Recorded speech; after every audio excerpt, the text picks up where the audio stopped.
One welcome back exam tree. फिर से हम लोग प्रैक्टिस सेट लेकर हाजिर हैं। आज का जो प्रैक्टिस सेट है बिहार पुलिस ड्राइवर भर्ती, जिसका 2025 में वैकेंसी आई है, 43 प्लस पोस्ट है। इसका प्रैक्टिस सेट आज थर्ड नंबर होगा, तीसरा। तो ड्राइवर का जो थर्ड नंबर प्रैक्टिस सेट है बिल्कुल महत्वपूर्ण है और यह रुक्मिणी प्रकाशन का है, बिल्कुल इम्पोर्टेंट है। तो अंत तक इसमें जुड़े रहिएगा। Already 1 to practice set upload है, उसे बिल्कुल मिस ना कीजिए। लिंक डिस्क्रिप्शन बॉक्स में, एक बार जरूर उसे फुल वीडियो को चेकआउट कीजिए। चलेंगे हम लोग क्वेश्चन पहले, लेकिन उससे पहली बार है तो सब्सक्राइब लाइक शेयर जरूर कर दीजिएगा। और साथ में अगर इसका PDF चाहिए तो आप हमारे टेलीग्राम चैनल को ज्वाइन कीजिए, लिंक डिस्क्रिप्शन बॉक्स में अवेलेबल है। क्योंकि यह Telegram channel exam tree PDF channel जो है महत्वपूर्ण है। तमाम स्टडी रिलेटेड PDF आपको हमारे टेलीग्राम चैनल पे मिल जाएगा, तो जल्दी करें, ज्वाइन कीजिए।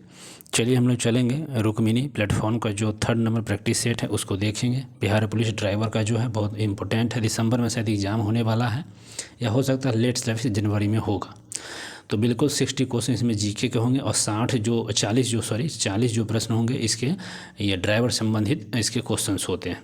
तो देख सकते हैं 21 सेट्स हैं प्लेटफॉर्म पब्लिकेशंस का, बिल्कुल लेटेस्ट पब्लिकेशंस में है और प्रैक्टिस सेट थर्ड हमारे सामने हाजिर है। चलिए चलते हैं क्वेश्चंस पे। क्वेश्चन नंबर 1 जूम कर लेते हैं हम थोड़ा सा।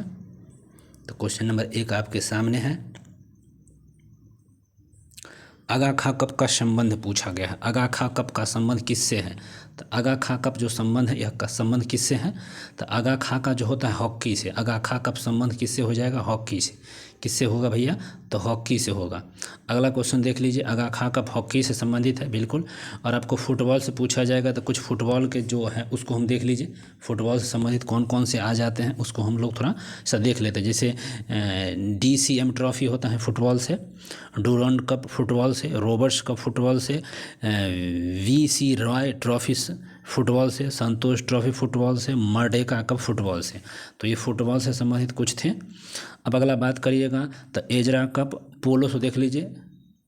एजरा कप किससे हो जाएगा? पोलो से। Ezra cup Prithvipal Singh cup पोलो से, राधा मोहन कप पोलो से, क्लासिक कप पोलो से। तो ये सब पोलो से संबंधित है।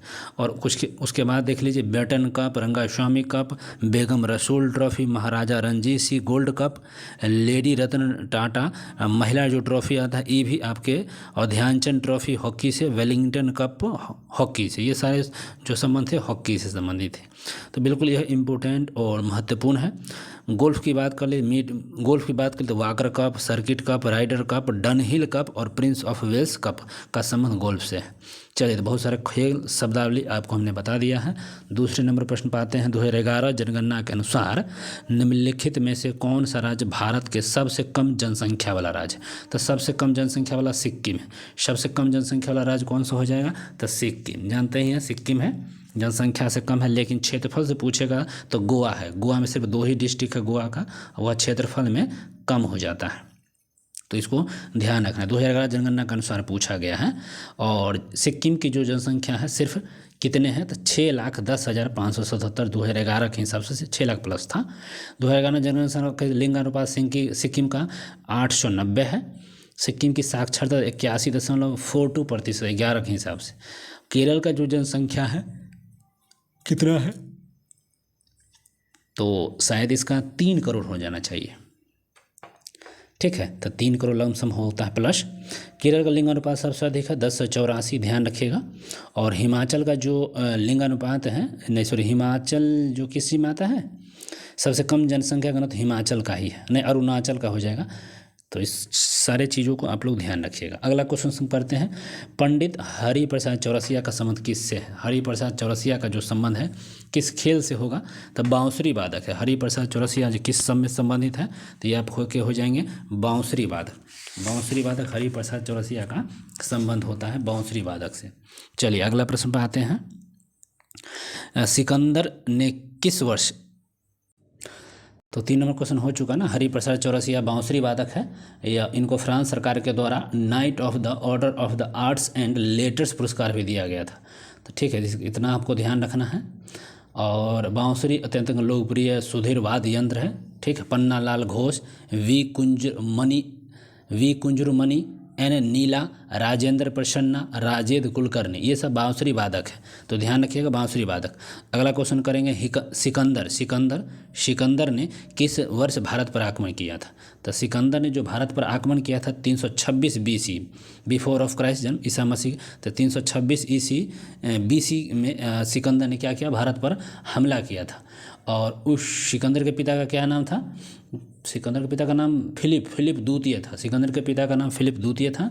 और फिलिप जो था 359 में मकदूनिया का शासक बना था। उसके बाद उसका बेटा आया। सिकंदर का गुरु होता है अरस्तु, अरस्तु का गुरु था सुकरात। तो इन सब चीज़ों को ध्यान रखिएगा। लेकिन सिकंदर का 2 क्वेश्चन और, सिकंदर का सेनापति सेल्यूकस निकेटर था और सिकंदर का जल सेनापति निर्याकस। ध्यान रखिएगा। सिकंदर और इसके पंजाब के शासक पोरस के बीच एक युद्ध हुआ था, हाइड स्पीच का युद्ध, ठीक, जो किस नदी के किनारे लगा था? झेलम नदी के किनारे लगा, जिसको बितास्ता का युद्ध भी कहते हैं। चलिए आगे क्वेश्चन कर देख लेते हैं। और सिकंदर बस 19 महीने के बाद 325 में आपको भारत से लौट गया था, 19 महीना के बाद। आगे और इम्पोर्टेंट देखते हैं अगले प्रश्न पर। 5 नंबर क्वेश्चन, कौन सा देश भारत का पड़ोसी देश नहीं है? तो भारत का पड़ोसी देश कौन सा नहीं है? तो भारत का पड़ोसी देश जापान नहीं है। जापान नहीं होगा, म्यांमार है, भूटान है और नेपाल है।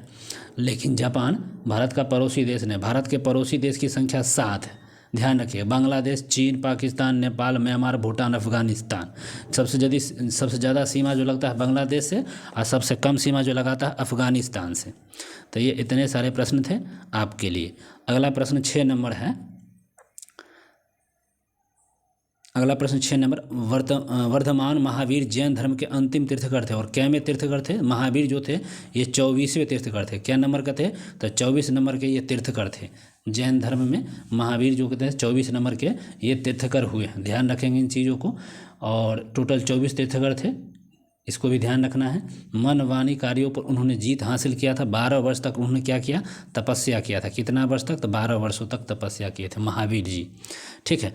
जैनियों के प्रथम तीर्थकर कौन थे? तो ऋषभ देव। जैन के प्रथम तीर्थकर कौन थे? तो ऋषभ देव थे। इसको भी ध्यान रखेंगे। और महावीर का जन्म 540 से ईसा पूर्व कुंडलगाम वैशाली में हुआ था। इसको भी आप ध्यान रखें। कहीं कहीं आपको 599 BC देगा NCERT में, ठीक है, तो इसको ध्यान में रखना है। महावीर के बचपन का नाम सिद्धार्थ था। 30 वर्ष की अवस्था में उन्होंने घर त्यागा। 12 वर्ष के बाद उन्हें ज्ञान प्राप्त हुआ था। तो इनको ध्यान है। उनके 3 रत्न थे, सम्यक दर्शन, सम्यक ज्ञान, सम्यक आचरण। तो इन सब सारे चीज़ों को ध्यान रखेंगे। लेकिन 72 वर्ष की आयु में उनकी मृत्यु 468 ईसा पूर्व में हो गया था। इतने सारे फैक्ट थे जो आप लोगों के लिए था। अगला क्वेश्चन 7 नंबर, किसे आधुनिक अर्थशास्त्र का जनक माना गया? आधुनिक अर्थशास्त्र का जनक एडम स्मिथ को माना गया। एडम स्मिथ आधुनिक अर्थशास्त्र के जनक थे, ठीक है। कार्ल मार्क्स जानवे करते हैं, वो औद्योगिकी समाज पूंजीवादी पर आधारित उनका था। दास कैपिटल उन्हीं के द्वारा प्रकाशित हुई थी, कार्ल मार्क्स के द्वारा। तो ये एक उनका महत्वपूर्ण पुस्तक था। अल्फ्रेड नोबल एक अंग्रेज अर्थशास्त्री थे। उनकी पुस्तक प्रिंसिपल ऑफ इकोनॉमिक 1890 में आया था। 1890 में प्रिंसिपल ऑफ इकोनॉमिक का, जो कई वर्षों तक इंग्लैंड के प्रमुख आर्थिक पुस्तक रही थी। अगला क्वेश्चन 8 है। 1930 में महात्मा गांधी के नेतृत्व में हुआ दांडी मार्च किस ब्रिटिश नीति के खिलाफ एक महत्वपूर्ण विरोध था? तो यह था नमक कर। 1930 में नमक आंदोलन हुआ था और यह 385 किलोमीटर की लंबी यात्रा 78 अनुयायियों के साथ वो किए थे। ध्यान रखिए 78 अनुयायियों के साथ। अभी कब हुआ था? तो 12 मार्च 1930 को प्रारंभ हुआ था और 6 अप्रैल 1930 तक चला था। 78 अनुयायियों के साथ चला था। 241 मील या 385 किलोमीटर, 385 किलोमीटर या 241 मील। तो ये सब सारा पॉइंट है, ध्यान रखेंगे। अगला क्वेश्चन करते हैं। भारत सरकार ने हाल ही में राजीव गांधी खेल रत्न पुरस्कार का नाम बदलकर किस नाम पर रख दिया गया था? राजीव गांधी खेल रत्न पुरस्कार का अब नाम बदलकर ये आपको मेजर ध्यानचंद खेल रत्न अवार्ड कर दिया गया है। मेजर ध्यानचंद खेल रत्न अवार्ड राजीव गांधी नाम बदल के यह कर दिया गया, वो भी 2023 में किया गया है, ध्यान रखिएगा। अगला क्वेश्चन कर लेते हैं। भारतीय संविधान के अनुसार भारत सरकार के कितने अंग हैं? तो भारतीय संविधान के अनुसार भारत सरकार के 3 अंग होते हैं। 3 अंग संसद में होते हैं, 3 ही अंग होते हैं। राष्ट्रपति, राज्यसभा और लोकसभा होते हैं, ये 3 अंग हैं। और दोनों सदनों पे पारित विधेयक पर राष्ट्रपति के द्वारा हस्ताक्षर करने के बाद यह अधिनियम बनेगा। यह आर्टिकल 111 में है। तो ये बहुत इंपॉर्टेंट, अध्यादेश 127 में होगा। तो ये सब सारे ध्यान आप लोग रखेंगे। बिहार में कुल कितने ज़िले हैं सबको मालूम है, 38 ज़िले हैं। बिहार में कुल कितने ज़िले हैं तो सबको मालूम है भैया 38 ज़िले हैं। ठीक है, बिहार में कुल कितने पुलिस ज़िले हैं तो 40 गो पुलिस ज़िले हैं। नवगछिया और बगहा दोनों पुलिस ज़िला है, तो 38 प्लस 2 तो इतने पुलिस ज़िले हैं। नवगछिया भी है और इतने। और सबसे अधिक ज़िले उत्तर प्रदेश में 75 हैं। और अब कहिएगा 38वां ज़िला कौन सा है बिहार का? 38वां ज़िला की बात कहिएगा तो अरवल, ध्यान रखिएगा अरवल, ये भी बहुत इंपॉर्टेंट है। 38वां जिला बिहार का अरवल हो जाएगा। राज्य के पक्षी की बात करिएगा तो गौरैया होगा। ठीक है, राज्य के पुष्प गेंदा का फूल, राज्य के वृक्ष पीपल, राज्य के चिन्ह बोधि वृक्ष। ये बहुत सारे इंपॉर्टेंट 243 आपके लोग राज्यसभा विधानसभा है, 16 गो लोक राज्यसभा है, 40 गो लोकसभा है, विधान परिषद 75 है। तो बिहार के इतने सारे क्वेश्चन हैं जो इंपॉर्टेंट आपके लिए हैं। नेक्स्ट 12, पंचशील समझौता किन दो देशों के बीच हुआ है? तो पंचशील जो समझौता हुआ है यह बिल्कुल भारत और चीन के बीच हुआ है। वो भी 29 अप्रैल 1954 को भारत और चीन के बीच पंचशील समझौता हुआ है। किन के बीच? तो भारत और चीन के बीच। ठीक है, तत्कालीन प्रधानमंत्री 1954 में कौन थे? तो JL नेहरू, जवाहरलाल नेहरू थे। और चीन के तत्कालीन प्रधानमंत्री थे चाओ एन लाई। ठीक है, चाओ एन लाई। अगला क्वेश्चन देख ले, बिहार की यात्रा करने वाले प्रथम ब्रिटिश यात्री कौन थे? तो बिहार की यात्रा करने वाले प्रथम ब्रिटिश यात्री की बात होगा तो रॉल फिंच थे। रॉल फिंच बिहार की यात्रा करने पर 1615 में आया था, जहांगीर के समय में आए थे। और यह रॉल फिंच जो थे ना, रॉल फिंच ब्रिटिश यात्री थे और भारत की बिहार की यात्रा किए थे। ठीक है, सर थॉमस रॉ जहांगीर के दरबार में आया था, इसको भी ध्यान रखिएगा। और कैप्टन हॉकिंस 1609 में आया था जहांगीर के दरबार। तो ये सब 12 क्वेश्चंस हो जाएगा। चलिए आगे चलते हैं। अलमाटी बांध किस नदी पर है? तो अलमाटी बांध जो बिल्कुल कृष्णा नदी पर है। अलमाटी बांध किस नदी पर है? तो कृष्णा नदी पर है। और अलमाटी बांध परियोजना भी कर्नाटक में कृष्णा नदी पर ही स्थित है। यह परियोजना 2005 में बनी थी, अलमाटी बांध। ठीक है, हीराकुंड बांध महानदी पर, जो है महानदी दूसरा ऑप्शन। और हनुमान बैराज है कोसी नदी पर है, हनुमान बैराज कोसी नदी पर। त्रिवेणी नहर गंडक नदी पर। ठीक है, बिहार का अशोक कोसी को कहेंगे। चलिए अगला क्वेश्चन है, देश के निम्नलिखित राज्यों में से सबसे अधिक सूर्योदय सबसे पहले कहाँ होगा? तो अरुणाचल प्रदेश में सबसे पहले सूर्योदय होता है। अरुणाचल प्रदेश में सबसे पहले क्या होगा? सूर्योदय। और गुजरात में अंत में होता है और 2 घंटों का यहाँ पर अंतर पाया जाता है, तो इसको भी आप लोग ध्यान रखिएगा। भारत का देशांतरीय विस्तार क्वेश्चन ले लीजिए। 68 से लेकर 95-25 पूर्वी देशांतर, और नहीं देशांतरीय विस्तार है। 68 से लेकर 95-25 देशांतरीय विस्तार होगा। और आपका विषुवतीय रेखा पर जो 8-4 से लेकर 37-6 उत्तरी अक्षांश हो जाएगा। तो ये बहुत सारे इंपॉर्टेंट क्वेश्चन हैं जो महत्वपूर्ण है। अगला क्वेश्चन देख लीजिए, म्यांमार की मुद्रा क्या है? म्यांमार की मुद्रा आपको पूछा जाएगा, क्या हो जाएगा? म्यांमार की मुद्रा निगुल्ट्रम, क्यात, तुगरिक या बहत। तो म्यांमार की मुद्रा क्यात होती है। म्यांमार की मुद्रा क्या हो जाएगा भैया? तो क्यात। ध्यान रखिए क्या हो जाएगा? क्यात। क्यात बी ऑप्शन करेक्ट है, ध्यान रखिएगा बी। चलिए अगले क्वेश्चन पे आएंगे। तो अगला क्वेश्चन यहाँ देख लीजिए, क्यात तो हो ही जाएगा। निगुल्ट्रम किसकी मुद्रा है? निगुल्ट्रम बता दीजिए किसकी मुद्रा है? तो भूटान की मुद्रा निगुल्ट्रम है। क्यात म्यांमार की मुद्रा। तुगरिक अब बताया गया है, तो यहाँ पर तुगरिक किसकी मुद्रा है भैया? तुगरिक किसी का पता चल रहा है? हाँ, मंगोलिया की मुद्रा तुगरिक हो जाएगी। ठीक है, उलान बटोर राजधानी है। बहुत की बात होगा तो बहुत थाईलैंड की मुद्रा है, बहुत थाईलैंड की मुद्रा है। महात्मा बुद्ध किस वंश से संबंधित है? तो महात्मा बुद्ध का जो संबंध था बिल्कुल किससे है? तो ये आपका शाक्य वंश से थे। किससे थे? तो शाक्य वंश से संबंधित महात्मा बुद्ध का संबंध था। ध्यान रखेंगे, महात्मा बुद्ध का जन्म 563 ईसा पूर्व हुआ था। और इनका जन्म जो था शाक्य गण के मुखिया थे। और माता महामाया क्या कौकल्य वंशीय था। और शाक्य यही कुल के थे। अगला है, लोकसभा चुनाव लड़ने के लिए प्रत्याशी की न्यूनतम आयु 25 होना चाहिए। लोकसभा के लिए न्यूनतम आप 25 वर्ष के लिए रहेंगे तो आप लोकसभा का चुनाव लड़ सकते हैं। राज्यसभा और विधान परिषद के लिए 30 वर्ष चाहिए। और पंचायत, नगरपालिका आदि चुनाव के लिए आपको उम्र 21 साल चाहिए। तो इतना सारा ध्यान आपको रखना पड़ेगा। नेक्स्ट क्वेश्चन है, भारत किस नदी को वृद्धगंगा कहते हैं? भारत के किस नदी को कृष्ण नदी को क्या कहते हैं? तो वृद्ध गंगा। भारत के किस नदी को हम वृद्ध गंगा के नाम से जानते हैं? तो गोदावरी जो होता है ये भारत के वृद्ध गंगा के नाम से जाना जाता है, ठीक है। और दक्षिण भारत की गंगा कावेरी को बोलते हैं, वृद्ध गंगा गोदावरी को बोलते हैं। तो इन सब सारे क्वेश्चंस को हम लोग ध्यान रखेंगे। नेक्स्ट क्वेश्चन है 20 नंबर, पंचायती राज सम्मिलित किया गया है।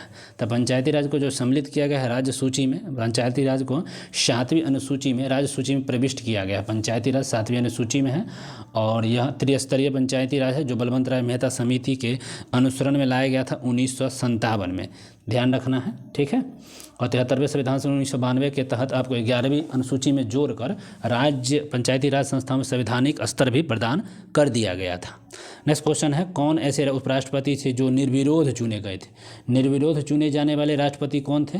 सबको मालूम है 21 नंबर का, तो ये थे आर वेंकटरमन। आर वेंकटरमन जो राष्ट्रपति थे, उपराष्ट्रपति थे जो निर्विरोध चुने गए थे। ऐसे उपराष्ट्रपति जो निर्विरोध आर वेंकटरमन थे, जो उपराष्ट्रपति नहीं चुना, निर्विरोध नहीं चुने गए थे, सॉरी नहीं हो गया। एस राधाकृष्णन चुने गए थे निर्विरोध, एम हिदायतुल्लाह भी और शंकर दयाल शर्मा निर्विरोध चुने गए थे। निर्विरोध राष्ट्रपति जब पूछेगा तो नीलम संजीव रेड्डी है, ठीक है, 1969 में। Next question, India wins freedom, अगला प्रश्न है इंडिया विंस फ्रीडम के लेखक कौन है? तो अबुल कलाम आज़ाद है। India wins freedom APJ Abdul Kalam Azad, इनका डिस्कवरी ऑफ इंडिया जानबे करते हैं, जवाहरलाल नेहरू की पुस्तक है, बी वाले ऑप्शन हो जाएंगे। चलिए और अगला देख लीजिए, मुद्रास्फीति को मापा जा सकता है। भारत में मुद्रास्फीति को मापा क्यों जा सकता है? भारत में मुद्रास्फीति को मापा जाता है थोक मूल्य सूचकांक के द्वारा, ठीक है, थोक मूल्य सूचकांक के द्वारा मुद्रास्फीति को मापा जाता है। मुद्रास्फीति को थोक मूल्य सूचकांक के जरिए आप इसको माप सकते हैं। थोक मूल्य सूचकांक में परिवर्तन के आधार पर मुद्रास्फीति को मापा जाता है। और यह जो आधार क्या था, मुद्रास्फीति का आधार वर्ष जो था 2011-12 ही है।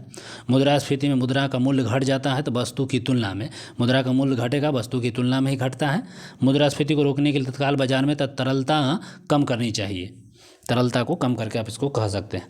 नाइटिंगेल ऑफ इंडिया के नाम से कौन से जाता है? सरोजिनी नायडू को। नाइटिंगेल ऑफ इंडिया के नाम से सरोजिनी नायडू को हम जानते हैं, जो उत्तर प्रदेश की प्रथम महिला थी जो उत्तर प्रदेश की राज्यपाल बनी थी, यही Nightingale of India Sarojini Naidu. Next question है, संविधान के अनुच्छेद 368 का संबंध किससे है? तो 368 भारतीय संविधान का अनुच्छेद जो है 368 संविधान संशोधन से संबंधित है। ए इज द करेक्ट ऑप्शन। संविधान संशोधन जानते ही हैं, संविधान संशोधन 2/3 बहुमत से पारित होता है और इस पर राष्ट्रपति को हर हाल में हस्ताक्षर करने पड़ते हैं। तो संविधान संशोधन ध्यान रखना 368 है। अगला question, walker cup. Walker cup का संबंध किससे है? तो गोल्फ से। अभी हम पढ़ें पीछे, वाकर कप का संबंध गोल्फ से हो जाएगा, ठीक है। Walker Cup, Ryder Cup, Prince Wales Cup और मुथैया गोल्ड कप, ये सब ठीक है गोल्फ से संबंधित होते हैं। नेक्स्ट क्वेश्चन है, बिहार की कुल जनसंख्या कितना प्रतिशत बिहार के कृषि पर आधारित है? बिहार की जो कुल जनसंख्या कितने प्रतिशत है जो कृषि पे आधारित होती है? तो ये टोटल 77% जो जनसंख्या है यह बिल्कुल कृषि पे ही आधारित होती है। नेक्स्ट क्वेश्चन है, निम्नलिखित में से कौन सी फसल रबी फसल नहीं है? रबी फसल नहीं पूछा गया। गेहूँ रबी है, जौ, सरसों, मक्का। मक्का जो है ये आपका रबी फसल नहीं हो जाएगा, ठीक है। मक्का क्या हो जाएगा? रबी फसल आपका नहीं होगा। नेक्स्ट क्वेश्चन, राज्यसभा के सभापति कौन होते हैं? तो राज्यसभा के सभापति उपराष्ट्रपति होते हैं। राज्यसभा के सभापति कौन होते हैं? तो उपराष्ट्रपति होते हैं। ध्यान रखें, राज्यसभा के सभापति कौन होते हैं? तो उपराष्ट्रपति होते हैं। तो इससे भी आपको ध्यान रखना है, ठीक है। और बता ही देते हैं इसके लिए, राज्यसभा के उपसभापति होते ही हैं और राज्यसभा के सदस्यों का कार्यकाल 6 वर्ष, प्रत्येक 2 वर्षों के बाद 1/3 सदस्य निर्वाचित होते हैं, ठीक है। प्रत्येक 2 वर्षों में 1/3 क्या होते हैं सदस्य हटते रहते हैं, 6 साल के लिए ऐसे हो जाता है। 12 को तो राष्ट्रपति भी जो कला क्षेत्र विज्ञान समाज सेवा के लिए नियुक्त करते हैं। संघ और राज्य क्षेत्र के द्वारा 238 सदस्यों को राज्यसभा के लिए अधिकतम चुना जा सकता है। अगला क्वेश्चन है, भारत में मानव अधिकार सुरक्षा अधिनियम कब आया था? तो भारत में पूछ रहा है, मानव अधिकार सुरक्षा अधिनियम 1993 में आया था। 1993 में भारत अधिकार सुरक्षा अधिनियम आया। अगला क्वेश्चन है, राष्ट्रकवि के रूप में विख्यात रामधारी सिंह दिनकर का जन्म बिहार के किस जिले में हुआ था? तो राष्ट्रकवि के रूप में रामधारी दिनकर जन्म बेगूसराय में हुआ था। रामधारी दिनकर जो है दिनकर जी की पावन भूमि बेगूसराय, कांवर तीर्थ झील बेगूसराय, उन्हीं में इनका राष्ट्रकवि जी का जन्म हुआ था, ठीक है। ध्यान रखिएगा, वो भी 1908 में इनका रामधारी सिंह दिनकर का बेगूसराय जिले के सिमरिया गाँव में हुआ था, ठीक है। उन्हें राष्ट्रकवि के रूप में जाना जाता है। उनकी प्रमुख कृति जो थी उर्वशी, रश्मिता थी, कुरुक्षेत्र, असंस्कृत के 4 अध्याय इनकी महत्वपूर्ण कविताओं में से एक थी। साहित्य अकादमी पुरस्कार 1959 में, उर्वशी के लिए उनको ज्ञानपीठ पुरस्कार 1972 में मिला है। इन सारे प्रश्नों को आप लोग ध्यान रखेंगे। नेक्स्ट क्वेश्चन कर लेते हैं। विश्व को शून्य का सिद्धांत देने वाले महान गणितज्ञ आर्यभट्ट का संबंध बिहार के किस स्थान से? तो आर्यभट्ट का भी जो संबंध है कहाँ से था? तो पाटलिपुत्र, आधुनिक जो पटना है पाटलिपुत्र से ये आर्यभट्ट का संबंध है। दशमलव शून्य प्रणाली की अवधारणा, पाई का वैल्यू वगैरह ये सभी उन्होंने ही दिया था, ध्यान रखेंगे। नेक्स्ट क्वेश्चन करते हैं। बिहार की प्रसिद्ध मिठाई सिलाव ख्वाजा किस जिले से संबंधित है? तो सिलाव का ख्वाजा जो संबंधित है ये नालंदा से है और इन्हीं को जीआईटी टैग मिला है। Silao khaja, geographical index GIT tag समझ लीजिए, और सिलाव का ख्वाजा नालंदा से है। अगला प्रश्न, पितरों की आत्मा की शांति के लिए पिंडदान का प्रसिद्ध अनुष्ठान बिहार के किस जिले में? ठीक है, पिंडदान यह कहता है पितरों को, पिताओं को या जो भी हैं दादा परदादा, उनके पिंडदान का जो अनुष्ठान किया जाता है गया के फाल्गु नदी में, विष्णुपद मंदिर है गया में, और पिंडदान का प्रसिद्ध जो अनुष्ठान होता है गया में होता है। नेक्स्ट क्वेश्चन है, सुजनी कढ़ाई जिसमें पुराने कपड़ों पर धागों से कथात्मक रूपांकन किया जाता है, मुख्य रूप से बिहार के किस क्षेत्र की कला है? तो सुजनी कढ़ाई यह कहाँ की है? तो ये आपके होगा मुजफ्फरपुर और आसपास के क्षेत्र में। सुजनी कढ़ाई ये मुजफ्फरपुर हमारे ज़िले से है, तो मुजफ्फरपुर आसपास क्षेत्र से सुजनी कढ़ाई, ध्यान रखिएगा। नेक्स्ट क्वेश्चन है, सहकारियों को किसको पचाने के लिए लंबी छोटी आंत की आवश्यकता होती है? तो जो शाकाहारी लोग हैं उसको किसको? तो सेलुलोज को पचाने के लिए लंबी छोटी आंतों की आवश्यकता होती है। तो शाकाहारी जो होता है सेलुलोज पचाते हैं, पौधे में होता है, तो ये ए ऑप्शन करेक्ट हो जाएगा। अगला, विद्युत ऊर्जा का वाणिज्य इकाई क्या है? विद्युत ऊर्जा का जो वाणिज्य इकाई पूछा जाएगा यह क्या हो जाएगा? तो विद्युत ऊर्जा का जो वाणिज्य इकाई है यह पूछा गया क्या होता है? किलोवाट हो जाएगा, किलोवाट घंटा जो विद्युत ऊर्जा की वाणिज्य इकाई हो जाएगी, डी। नेक्स्ट क्वेश्चन है 38, किसी वस्तु को गोलाकार दर्पण के वक्रता त्रिज्या केंद्र में रखे जाने पर उस अवतल दर्पण द्वारा निर्मित इसके प्रतिबिंब की स्थिति क्या होगी? किसी वस्तु के गोलाकार दर्पण की वक्रता केंद्र में रखे जाने पर उस अवतल दर्पण द्वारा निर्मित उसके प्रतिबिंब की स्थिति क्या होगी? तो उसकी प्रतिबिंब की जो स्थिति होगी वह वक्रता केंद्र पर होगी। क्या होगा? तो वक्रता केंद्र पर कही जाएगी, ठीक है। 38 का 1। नेक्स्ट क्वेश्चन है, 1 पिकोमीटर किसके बराबर होता है? 1 पिकोमीटर की बात जब होगा तो ये होता है 10⁻12 मीटर। 1 पिकोमीटर 10⁻12 मीटर के बराबर होता है। नेक्स्ट, कंप्यूटर पर रिमोट लॉगिन की सुविधा कौन प्रदान करता है? तो कंप्यूटर पर रिमोट लॉगिन की जो सुविधा प्रदान करता है कौन करता है? टैलेंट करता है, टैलेंट। नेक्स्ट क्वेश्चन है, जठर ग्रंथि द्वारा स्रावित हाइड्रोक्लोरिक अम्ल किस एंजाइम की क्रियाओं को आसान कर देता है? तो जठर ग्रंथि द्वारा स्रावित हाइड्रोक्लोरिक अम्ल किस एंजाइम की क्रियाओं को आसान कर देता है? तो ये हो जाएगा पेप्सिन को कर देता है। और ओडोमीटर का उपयोग किसके मापन के लिए किया जाता है? तो ओडोमीटर का उपयोग आपको दूरी मापने के लिए किया जाता है। किसको? तो दूरी के लिए। और आयरन ऑक्साइड का रासायनिक सूत्र क्या है? आयरन ऑक्साइड का जो रासायनिक सूत्र हो जाएगा यह हो जाएगा Fe2O3 आयरन ऑक्साइड के सूत्र होंगे। नेक्स्ट क्वेश्चन है, गैल्वेनोमीटर किसको किस में बदलता है? तो विद्युत ऊर्जा को विद्युत धारा की दिशा में ज्ञात करने में गैल्वेनोमीटर का ही हम प्रयोग करते हैं, ठीक है। गैल्वेनोमीटर में हम विद्युत धारा की दिशा को ज्ञात करते हैं। नेक्स्ट, घर्षण बल किस प्रकार का कार्य करता है? जो घर्षण बल है, घर्षण बल किस प्रकार से आपको कार्य करेंगे? तो बल की दिशा के विपरीत घर्षण बल कार्य, इधर ठेलिएगा तो विपरीत की तरह वह कार्य करता है। घर्षण बल विपरीत दिशा में कार्य करता है। नेक्स्ट क्वेश्चन है, इग्नू की पहली महिला कुलपति कौन बनी है? इग्नू होना चाहिए। इग्नू की पहली महिला कुलपति जो बनी है यह कौन बनी है? तो उमा कांजीलाल बनी है। प्रोफेसर उमा कांजीलाल जो है इग्नू की पहली महिला कुलपति बनी है, ठीक है, उमा कांजीलाल। नेक्स्ट क्वेश्चन है, डीजी लक्ष्मी योजना का संबंध किससे है? तो डीजी लक्ष्मी आंध्र प्रदेश, डीजी लक्ष्मी योजना का संबंध कौन किससे है? तो आंध्र प्रदेश से। नेक्स्ट क्वेश्चन, 9 जुलाई 2025 को भारत के प्रधानमंत्री नरेंद्र मोदी ने किस देश को सर्वोच्च नागरिक पुरस्कार Order of the Most associate Welwitschia Mirabilis से सम्मानित किया गया है? तो ये आपको नाम्बिया ने Order of the Most associate Welwitschia Mirabilis से सम्मानित मोदी जी को किया गया है। नेक्स्ट क्वेश्चन है, भारत ने किस वर्ष के लिए संयुक्त राष्ट्र जलवायु परिवर्तन सम्मेलन COP33 की उम्मीदवारी का दावा किया है? COP30 तो अभी बेलेम ब्राज़ील में हो रहा है, लेकिन COP33 की बात हो रहा है 1, 2, 3 तो किस वर्ष का जो 33 होगा, तो अभी जहाँ 25 से 3 28 हमको लगा 2028 की बात यह शायद कर रहा है, तो 2028 में ये COP33 का ये आयोजन करने के लिए अग्रसर है। नेक्स्ट क्वेश्चन है, कन्फेंस ऑफ शेक्सपियर एडिक्ट नामक पुस्तक के लेखक कौन है? तो कन्फेंस ऑफ शेक्सपियर एडिक्ट नामक पुस्तक के लेखक जो हो जाएंगे V.S. रवि। V.S. रवि जो हैं शेक्सपियर एडिक्ट के लेखक हैं। नेक्स्ट क्वेश्चन की बात करिएगा, 2 अक्टूबर 2025 को मुख्यमंत्री सेहत योजना किस राज्य में शुरू की गई? तो मुख्यमंत्री सेहत योजना का संबंध पंजाब से है। मुख्यमंत्री सेहत योजना पंजाब से। नेक्स्ट क्वेश्चन है, हाल ही में चर्चा में रहा सतकोसिया टाइगर रिजर्व कहाँ है? तो Satkosia tiger reserve Orissa. Satkosia tiger reserve का संबंध उड़ीसा से है। अगला है, दानस तूफान किस देश की प्रभावित किया है? तो दानस तूफान जो है ताइवान को, दानस तूफान ताइवान को प्रभावित किया है। नेक्स्ट क्वेश्चन है, हाल ही में जेनिफर गेरलिंगस साइमंस किस देश की प्रथम महिला राष्ट्रपति हैं? तो जेनिफर गेरलिंगस साइमंस किस देश की पहली महिला राष्ट्रपति बनी है? तो सूरीनाम की यह राष्ट्रपति पहली बनी है। नेक्स्ट क्वेश्चन है, पंडित दीनदयाल उपाध्याय गरीबी मुक्त योजना किस राज्य ने शुरू किया है? तो पंडित दीनदयाल उपाध्याय गरीबी मुक्त योजना का संबंध जो रखा गया है, राजस्थान ने इसको चालू किया है। नेक्स्ट क्वेश्चन है, विश्व मुक्केबाजी कप 2025 में भारत ने कुल कितने पदक जीता? तो विश्व मुक्केबाजी चैंपियनशिप में 3 पदक विश्व मुक्केबाजी कप मुझसे 3 को पदक जीता है।